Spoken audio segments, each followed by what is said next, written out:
Bismillahirrahmanirrahim. Assalamualaikum warahmatullahi wabarakatuh. Selamat datang kembali di Fakta Sejarah. Di kesempatan kali ini, kembali Fakta Sejarah membawakan sebuah kisah bergenre santet. Santet 8 Penjuru Angin yang dituliskan oleh Wong Caem.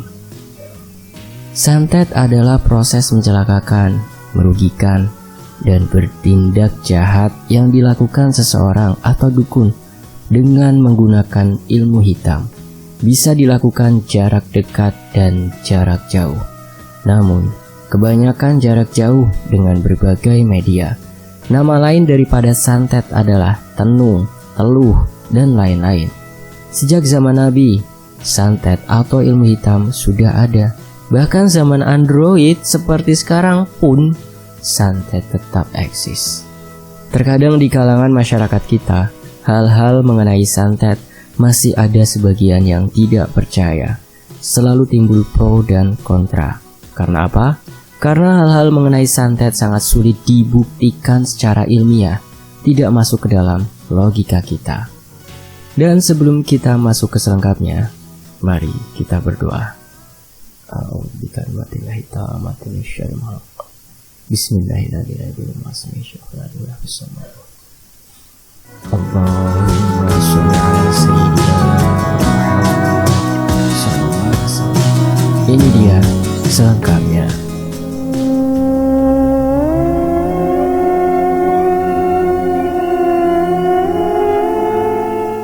Namaku Lisa, sebut saja begitu. Bukan namaku yang sebenarnya. Aku adalah seorang wanita single parent yang super dengan memiliki buah hati yang hebat juga. Aku memiliki keluarga besar. Saudara kandungku semua ada 12 orang. Cowok ada 6 orang dan cewek 6 orang. Kuakui semua penderitaan yang kuceritakan di sini adalah kesalahanku. Mungkin jika dulu aku menurut kata orang tua, bisa jadi nasibku tidak seperti sekarang. Tapi sudahlah, semua sudah takdir ilahi. Tak patut ku sesali, karena pasti ini yang terbaik bagiku dan sang jagoanku. Semua bermula ketika masa-masaku sekolah di SMA, sewaktu aku duduk di kelas 3. Masa-masa itulah, kata orang, masa anak-anak mencari jati diri, lebih mengutamakan egonya. Apalagi aku seorang gadis yang pendiam, dan kuakui dari kecil aku kurang mendapat perhatian seorang ayah. Maka ketika ada seorang cowok yang mendekati, yang memberi atensi lebih ke aku, maka di situ juga aku terbuai. Cowok itu begitu baik dan getol mendekati aku, hingga akhirnya kami pun pacaran. Sebut saja cowok itu si Rudi. Juga bukan nama sebenarnya, karena melihat kedekatan aku dengan cowok itu, keluargaku ada yang pro dan kontra, terutama ibuku. Mungkin naluri seorang ibu begitu peka, yang tahu akan terjadi sesuatu yang buruk menimpa anaknya nantinya. Aku yang masih labil tetap pada pendirianku, tidak menghiraukan larangan ibuku. Dan akhirnya yang ditakutkan ibuku benar-benar terjadi. Aku pun mengandung. Iya, inilah hasil dari hubunganku dengan cowokku. Nasi telah menjadi bubur. Ibuku yang mengetahui hal ini hanya bisa berurai air mata. Aku hanya bisa meratapi nasibku. Ibuku lalu berunding dengan keluarga dan akhirnya diputuskan. Setelah lulus nanti langsung dinikahkan. Namun masih ada beberapa saudaraku yang tidak terima dengan kejadian ini.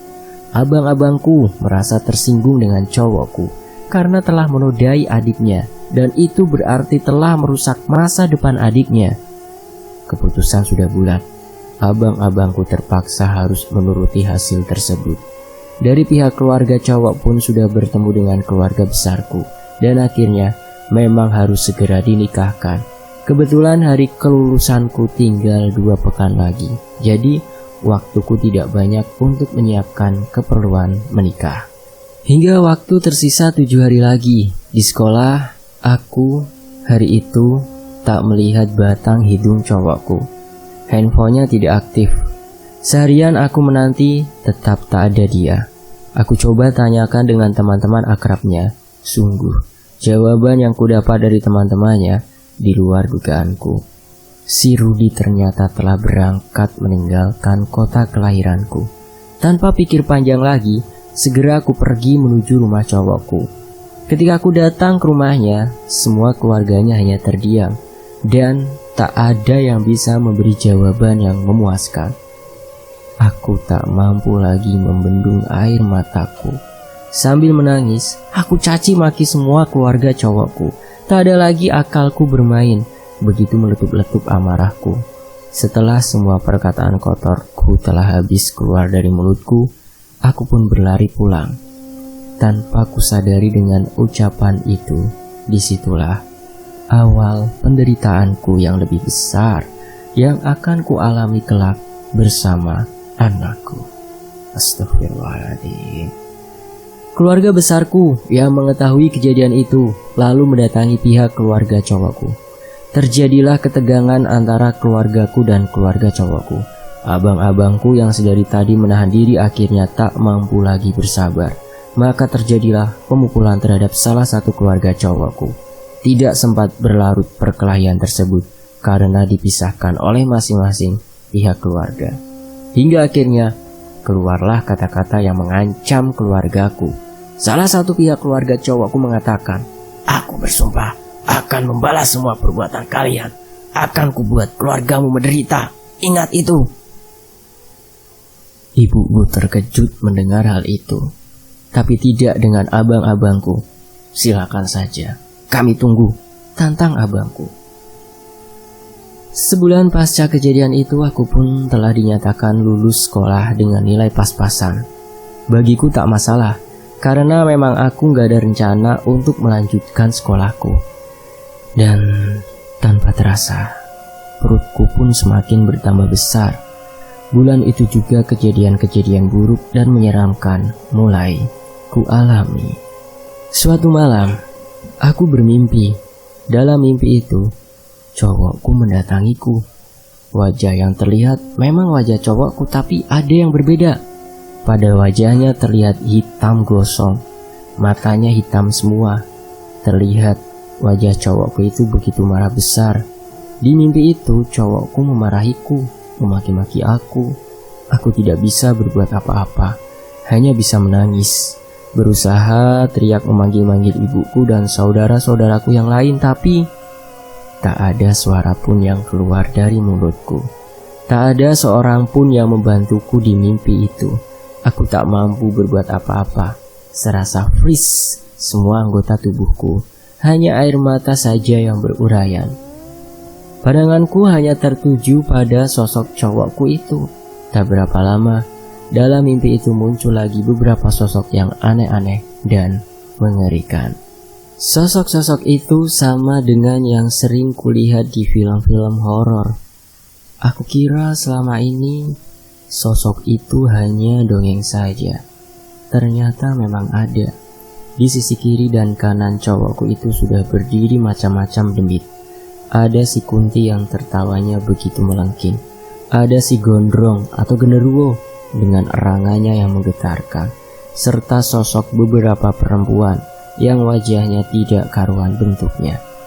Semua mata mereka tertuju padaku. Mereka semua berusaha mendekati. Aku pasrah dan berusaha membaca ayat-ayat pendek yang kuingat. Seketika itu juga aku berhasil menggerakkan badanku. Seketika itu juga aku berusaha lari, tapi ada yang menahan kakiku. Kali ini sosok hitam pekat yang memegang erat kakiku. Tangisanku makin menjadi. "Lepaskan aku!" teriakku. Dan tiba-tiba cowokku mendekat sambil memegang perutku yang besar. "Rasakan balasanku," kata cowokku itu. Kemudian sayup-sayup ku dengar suara azan. Seketika itu juga aku tersadar dari mimpiku. Dan perlahan aku mendengar suara ibuku. "Alhamdulillah, akhirnya sadar juga. Kamu tidak apa-apa, Nak." Aku langsung memeluk ibuku. Ku ceritakan semua yang ku alami dalam mimpi tadi kepada ibuku dan keluargaku yang lain. Ibuku berusaha menghiburku jika mimpiku itu hanya bunga tidur. Dan tetap saja aku merasa tidak tenang karena aku merasa itu begitu nyata. Ibuku juga bilang bahwa aku mengigau, teriak-teriak dari jam 2 sampai azan subuh. Akhirnya selepas bangun itu, aku pun bergegas mandi untuk segera menunaikan sholatku. Selesai sholat pun, aku tak berani kembali tidur. Padahal biasanya sering lewat subuhannya. Semenjak kejadian mimpi itu, pikiranku selalu terbayang-bayang wajah cowokku dan para demitnya. Hari demi hari kulalui bersama calon bayiku, hingga akhirnya tiba masanya calon bayiku hadir ke dunia. Dan akhirnya proses sebagai seorang ibu bisa kulalui. Alhamdulillah, seorang bayi yang begitu menggemaskan telah hadir menemani kehidupanku. Singkat cerita, 3 tahun berlalu. Bayiku telah tumbuh menjadi anak yang patut kubanggakan. Tiba masanya, aku memikirkan masa depanku dan buah hatiku. Karena sekarang hanya tersisa aku, anakku, dan beberapa adikku yang masih bujang. Ibuku telah pergi setahun yang lalu. Sementara abang-abangku dan kakak-kakakku yang cewek semua sudah pada berumah tangga masing-masing. Kami tinggal di rumah peninggalan orang tuaku. Saat malam tiba, malam itu hawanya begitu dingin. Maklum seharian tadi hujan mengguyuri tepian kotaku. Baru berhenti sejam yang lalu. Jam sudah menunjukkan pukul 10 malam. Anakku sudah terlelap duluan. Mungkin kelelahan seharian bermain dengan temannya. Tiba-tiba, aku merasa di badanku terasa ada yang berat, terutama di sekitar pundak dan leherku. Padahal malam itu hawanya dingin, tapi yang kurasakan di belakang tubuhku begitu panas. Mataku pun terasa berat sekali. Sebenarnya mau aku tunaikan sholat isya, tapi perasaanku begitu berat untuk melaksanakannya. Akhirnya aku putuskan bahwa tidur saja. Mungkin dengan tidur, hawa yang tidak nyaman tadi bisa hilang, pikirku. Seketika aku langsung tak sadarkan diri, terlelap dalam mimpi. Kali ini, dalam mimpi itu, kembali sang mantan yang telah lama kulupakan. Ia hadir bersama para demit yang dulu pernah kulihat dalam mimpiku. Dia hanya berpesan, jika hidupku tidak akan pernah tenang. Hanya sekejap aku pun terjaga dari tidurku. Entah apa maksud perkataan mantanku tadi. Perlahan kubuka, kututup dan kembali kubuka mataku. Astagfirullah. Tiba-tiba di depan wajahku sudah ada wajah seorang wanita yang hancur, penuh darah dan ulat belatung. Astagfirullah, astagfirullah, astagfirullah. Kembali cepat-cepat kututup mataku dan ucap istighfar berulang-ulang. Terdengar nyaringnya lengkingan suaranya.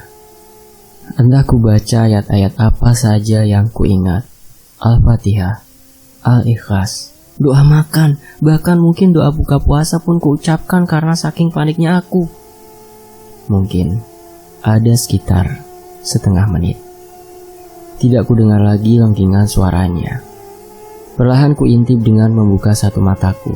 Alhamdulillah, dalam hatiku terucap. Langsung ku berlari keluar kamar. Tanpa ku sadari, aku meninggalkan anakku yang tertidur sendiri. Ku bangunkan adikku. Lalu, ku ceritakan kejadian yang baru ku alami. Dengan sedikit kantuk, adikku tidak begitu menghiraukan ceritaku. Akhirnya aku berusaha menenangkan diriku sendiri. Begitu ku melihat jam dinding, ternyata waktu sudah menunjukkan pukul 4.30. Hampir subuh, pikirku. Sebentar lagi juga adzan subuh. Kembalilah aku ke kamar. Baru keluar dari kamar adikku, tak kuduga di depan kamarku ada lagi cewek tadi. Astagfirullah, astagfirullah. Kembali istighfar ku ucapkan. Tiba-tiba badanku tidak bisa bergerak, beku, tak mampu ku gerak sedikit pun. Demit cewek tadi menembus pintu masuk kamarku sambil tertawa, menertawakan aku. Ya Allah, aku hanya pasrah, berserah diri. Entah apa lagi yang harus kulakukan. Tak berapa lama, aku bisa menggerakkan badanku. Segera aku berlari ke kamarku karena teringat ada anakku di situ.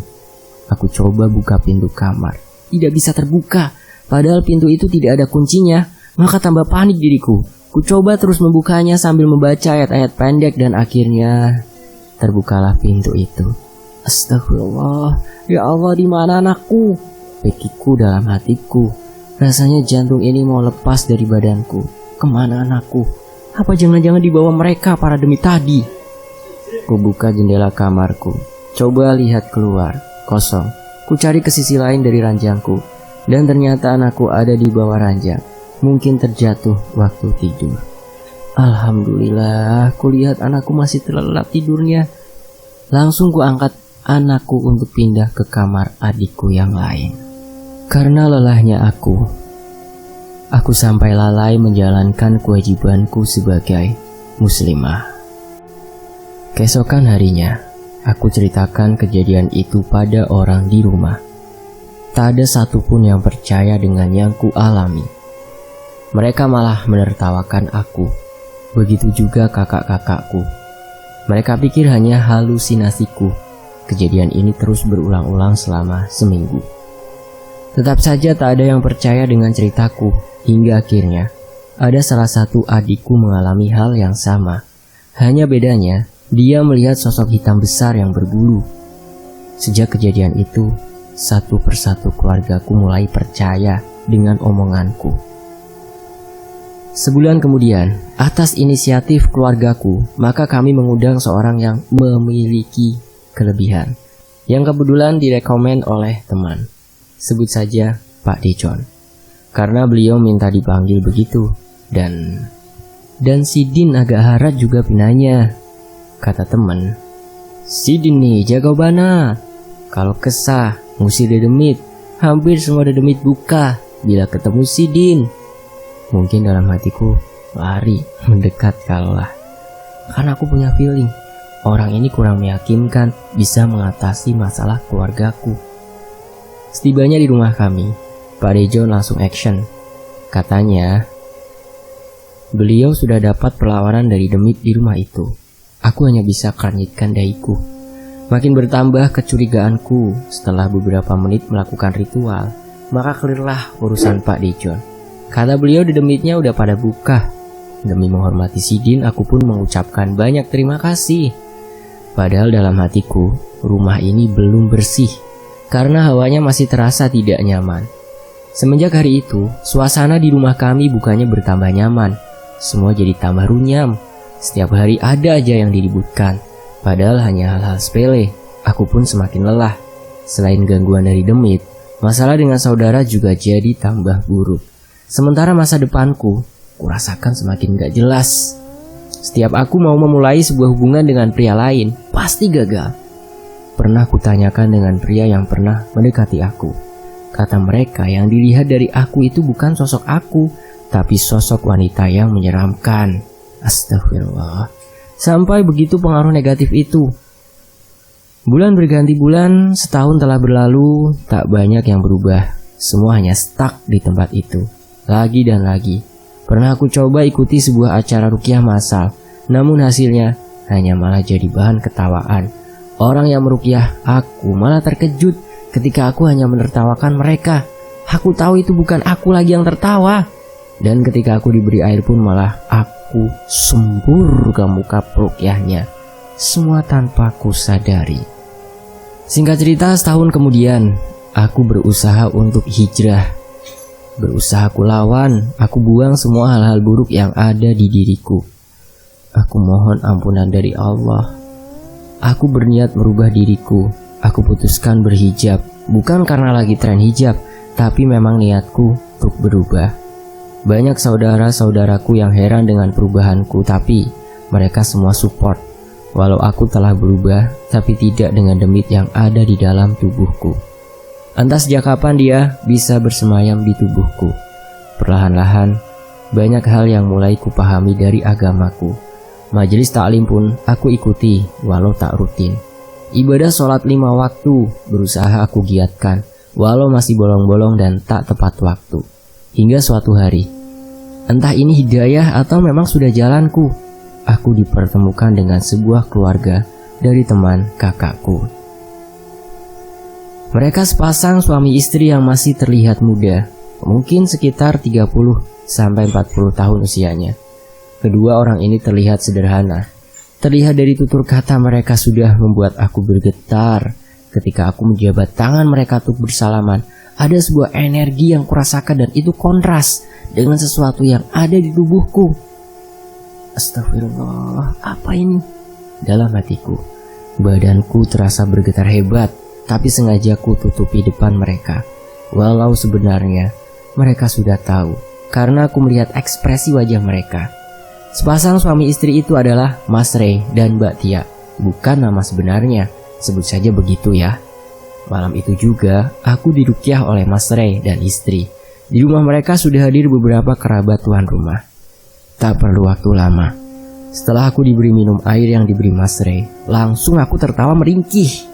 Aku merasa itu bukan diriku lagi, karena aku sudah berada di dunia lain. Sayup ku dengar suara Mas Ray untuk melawan demit yang ada dalam tubuhku. Susah payah ku berusaha melawan. Aku muntahkan, tidak juga berhasil. Aku melihat sosok wanita di tubuhku itu menangis, tapi dia tidak mau keluar dari tubuhku. Akhirnya Mas Ray dan kerabatnya memutuskan untuk menarik paksa demit yang ada dalam tubuhku. Aku pikir setelah berhasil menarik keluar demit tadi, maka masalahku clear. Ternyata itu baru awal. Masih ada 7 demit lagi, kata Mbak Tia. Astagfirullah, kok bisa banyak begitu? Tanyaku pada Mbak Tia. Ada yang sengaja melakukannya, kata Mbak Tia sambil tersenyum. Belum sempat aku lanjutkan pertanyaanku, tiba-tiba kembali tubuhku bereaksi. Astagfirullah, tubuhku kembali dirasuki oleh seorang sosok wanita kuntilanak. Ya Allah, astagfirullah, astagfirullah. Berusaha aku dari dalam tubuh melawan sosok ini. Sekuat tenaga aku ingin mengeluarkan sosok ini, tetap ku tak mampu. Sosok ini malah tertawa. Hihihihihihi. Kembali Mas Ray dan kerabatnya membantu mengeluarkan sosok tersebut. Kejadian ini terulang terus sampai 8 kali.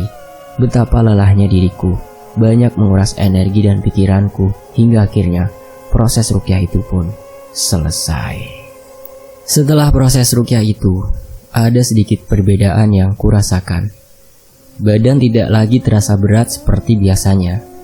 Sebelum pulang, aku sempatkan bertanya kepada Mbak Tia mengenai keadaanku. Apalagi setelah ku tahu bahwa hal-hal yang buruk itu memang disengaja. Mbak Tia menjelaskan bahwa orang yang melakukan itu adalah mantan cowokku. Sudah kuduga, aku hanya bisa beristighfar. Semoga ini berakhir. Aku pun pamit dengan keluarga Mas Ray dan Mbak Tia yang telah banyak membantuku. Setibanya aku di rumah, tiba-tiba hawa hangat sekeliling badanku. Aku pun langsung mengambil air wudhu. Aku tunaikan kewajibanku. Selesai wudhu, hawa yang hangat tadi berubah menjadi panas dan berat di pundak dan leherku. Ya Allah, apalagi ini? Dalam hatiku bertanya. Ternyata ada lagi yang merasuk dalam tubuhku. Tapi aku tetap sadar. Mungkin dia hanya mampir, pikirku. Kejadian ini terus berulang. Minggu kedua kembali aku diruqyah dengan keluarga Mas Ray. Begitu juga minggu ketiga dan keempat. Demit yang merasuk di tubuh ini berubah-ubah jumlahnya.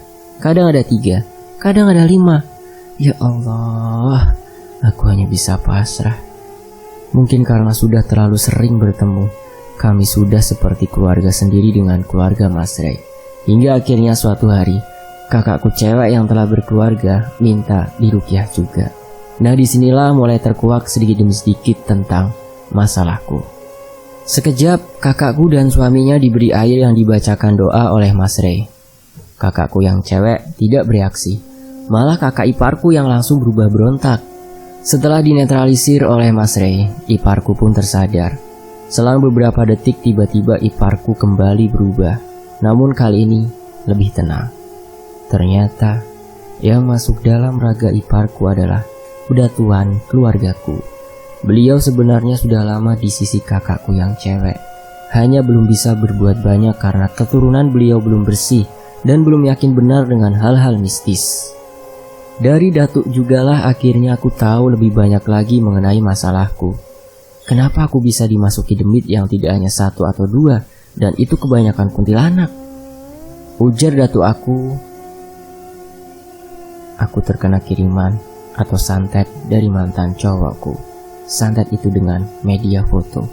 Akhirnya datuk meminta ke keluarga Mas Ray untuk memandikan aku di hari Jumat agar membuang semua yang buruk dari tubuhku. Hari Jumat pun tiba dan aku pun melakukan ritual seperti yang diminta datukku. Dan begitu malam tiba, aku masih di rumah Mas Ray bersama kakakku yang cewek dan suaminya. Tiba-tiba, suami mbakku kembali kerasukan. Kali ini beda lagi, dengan agak terengah-engah seperti habis berlari. Ternyata yang merasuk itu anak buah datukku yang diutus ke Jawa atau ke dukun mantan cowokku. Dan di sini anak buah datukku menceritakan kalau cara santet di sana menggunakan fotoku dan fotonya disatukan di sebuah wadah, di mana di wadah tersebut sudah dicampur darah mantanku dengan darah binatang, berbagai macam kembang, secari kain kafan dan tanah kuburan. Dan sang dukun hitam tersebut sengaja membuka 8 penjuru dari ragaku agar bisa dimasuki para demit dari 8 penjuru angin. Jadi walaupun sehari dikeluarkan, nantinya akan datang lagi dari arah lain. Kadang hanya sekedar lewat daerah tertentu, pun pasti akan ada yang nempel. Dalam artian aku mudah dimasuki sosok makhluk. Astagfirullah, begitu kejamnya mantanku. Apa salahku sampai ia tega berbuat begini? Aku tidak habis pikir. Setelah dia meninggalkanku, sekarang dia mau menghancurkan hidupku dan anakku. Dalam pikirku, setelah aku, keluargaku, dan keluarga Mas Ray tahu penyebabnya, maka dikirimlah datukku beserta anak buahnya ke tempat dukun itu. Tentunya dengan cara gaib. Tujuannya untuk memusnahkan santet dari mantan cowokku dan menutup 8 penjuru angin tadi. Malam itu juga, mereka langsung ke tujuan. Selama 1 jam aku menanti kabar dari datuk. Selama itu juga tubuhku bereaksi gak karuan, gelisah, panas di belakang, berat di pundak, kram di kaki, perut berasa mual, kepala pusing. Ya Allah, rasanya seperti ngilu semua. Serasa ada yang mau keluar dari ragaku. Beberapa menit kemudian, suami kakakku kembali kesurupan. Ternyata, raja demit dari dukun itu. Dia berusaha berontak. Seketika ditegur oleh tuan rumah Mas Ray. Demit itu pun terdiam. Demit itu mengakui kalau dia diperintah oleh dukun suruhan dari mantanku. Dia pun meminta ampun. Tentu saja, kami menyaksikan hal tersebut tidak percaya begitu saja. Mas Ray lalu menghancurkan demit tersebut. Tak berapa lama, kakak iparku kerasukan lagi. Kali ini, siluman harimau. Rupanya siluman ini hadir untuk memenuhi janjinya dengan datukku yang sesama gaib. Antara datukku dan siluman ini memang ada perjanjian agar menutup dan membuang yang buruk dari keturunan datuk. Jika tidak dibuang, maka datuk dan pasukannya yang menyerang kerajaan siluman tersebut. Siluman ini adalah salah satu penguasa sebuah gunung yang terkenal di Jawa Timur. Melalui siluman inilah semua penjuru tadi ditutup sambil diawasi Mas Ray dan keluarganya. Akhirnya, perlahan-lahan reaksiku tadi mulai berangsur normal. Alhamdulillahirrabbilalamin. Kejadian malam ini cukup menguras tenaga dan pikiranku, namun hasilnya tidak mengecewakan. Perlahan air mataku mulai membasahi pipiku. Aku teringat akan masa laluku dan sekarang. Banyak hal yang kulalui bersama buah hatiku. Sedih bila membayangkan anakku. Aku tidak bisa membayangkan bila aku tiba-tiba tiada hanya karena masalah dendam. Bagaimana kelak malaikatku bisa tahu akan Tuhannya, tahu akan kejamnya dunia, tahu akan kasih sayang dari ayahnya? Sudah, Liz. Semua sudah berlalu. Masa lalu bisa saja membuat orang terluka, tapi kita harus bisa lari dan belajar dari semua itu. Wejangan dari Mbak Tia. Sepulang dari ruqyah, aku langsung beristirahat bersama anakku. Hawa di rumah pun sudah berubah, terasa lebih nyaman dari sebelumnya. Keesokan harinya, bangun subuh, terasa lebih fresh. Segera aku ambil air wudhu dan lanjut tunaikan kewajibanku. Selesai sholat, aku pandangi wajah anakku yang lagi terlelap. Alhamdulillah, terima kasih ya Allah, karena dia aku bisa selalu berdiri tegak. Bersiap aku masak-masak karena aku harus jualan untuk menjemput rezeki yang diberikan Allah untuk aku dan sang buah hatiku. Tak pernah sedikit pun aku menaruh dendam dengan mantanku. Aku tahu semua ini hanya ujian dan juga pasti ada kesalahanku di masa lalu yang harus kubayar di dunia ini. Allah Maha Tahu yang terbaik buat umatnya. Terakhir aku bertemu dengan mantanku adalah dalam mimpi, di mana dalam mimpi tersebut akulah yang meminta maaf atas semua kesalahanku di masa lalu. Di dalam mimpi tersebut mantanku malah terlihat kurus sekali, hanya tersisa tulang.